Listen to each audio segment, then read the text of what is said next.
গোটা পৃথিবীর হিন্দুরা গত 3 দিন ধরে ব্যাপকভাবে এর প্রতিবাদ করছেন।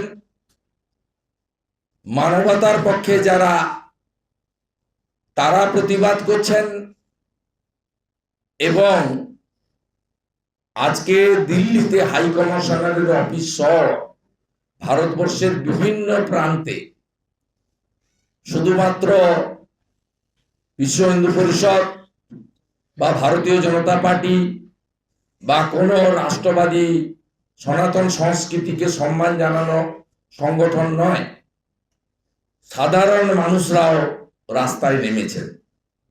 গতকাল আমি নিজে দেখেছি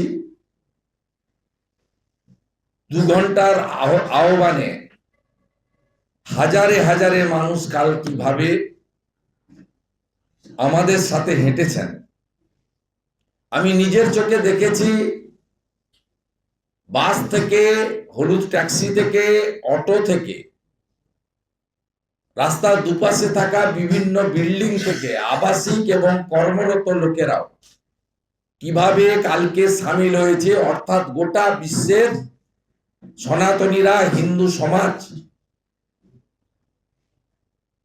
তারা এই ঘটনায় বলা যেতে পারে কার্যত রোষ তৈরি হয়েছে। বদলা চাইছে সবাই, এর শেষ দেখতে চাইছে। আজকের পশ্চিমবঙ্গে কলকাতা পুলিশের এই লাঠি চালনার মধ্য দিয়ে মমতা বন্দ্যোপাধ্যায় আর মোল্লা ইউনূসের মধ্যে কোনো পার্থক্য নেই, এটাই প্রমাণিত হলো।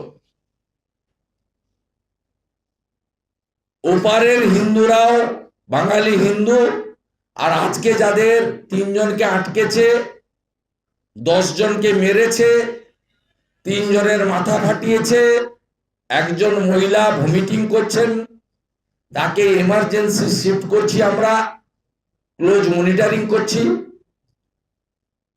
যত ভালো জায়গায় নিয়ে যাওয়া সম্ভব নিয়ে গিয়ে চিকিৎসা করাবো, বাঁচানোর চেষ্টা করব। এই বর্বরচিত হামলার মধ্য দিয়ে এই সরকার শুধু হিন্দু বিরোধী সরকার নয়, জনগণের ট্যাক্সের বেতন টাকায়, করের টাকায় বেতন পাওয়া কলকাতা পুলিশকেও নির্লজ্জতার মাথা খেয়ে মুসলিম লীগের পুলিশ, জামাতিদের পুলিশে পরিণত করার কাজ বৃত্ত সম্পূর্ণ হয়েছে। আমরা গতকাল আমার উপস্থিতিতে হওয়া কর্মসূচির পরে পরে আমি পুলিশের টুইট, এক্স হ্যান্ডেলে তাদের পোস্ট, তাদের লিখিত বিবৃতি এবং বিভিন্ন সংবাদ মাধ্যম, ইলেকট্রনিক্স মিডিয়া পোর্টালকে দিয়ে তাদের স্পিচগুলো শুনছিলাম। তাতে মনে হয়েছে মমতা বন্দ্যোপাধ্যায় হিন্দুদের এই তীব্র প্রতিবাদ এবং ক্ষোভে তিনি আতঙ্কিত এবং তিনি তার রেজিস্টার্ড গুন্ডা পুলিশকে লেলিয়ে দেওয়ার কাজটা করবেন। ঠিক সেই ঘটনাই আজকে ঘটলো এবং কালকে পুলিশ যে বক্তব্যটা বারে বারে রেখেছে, আপনাদের অনেক চ্যানেল পুলিশের কথা দেখাতে বলতে বাধ্য হয়েছেন। তাতে তারা বলেছে যে এই ঘটনার সঙ্গে হরগোবিন্দ দাস, চন্দন দাসের মৃত্যুকে লিঙ্ক করা হচ্ছে। এই ঘটনার সঙ্গে ধুলিয়ান শামসেরগঞ্জের ঘটনাকে যুক্ত করার প্রয়াস নেওয়া হচ্ছে। আমি পিচ রাস্তায় বসে হ্যান্ড মাইকে যে কথাগুলো বলেছিলাম, যে ব্যক্তি ভিন্ন,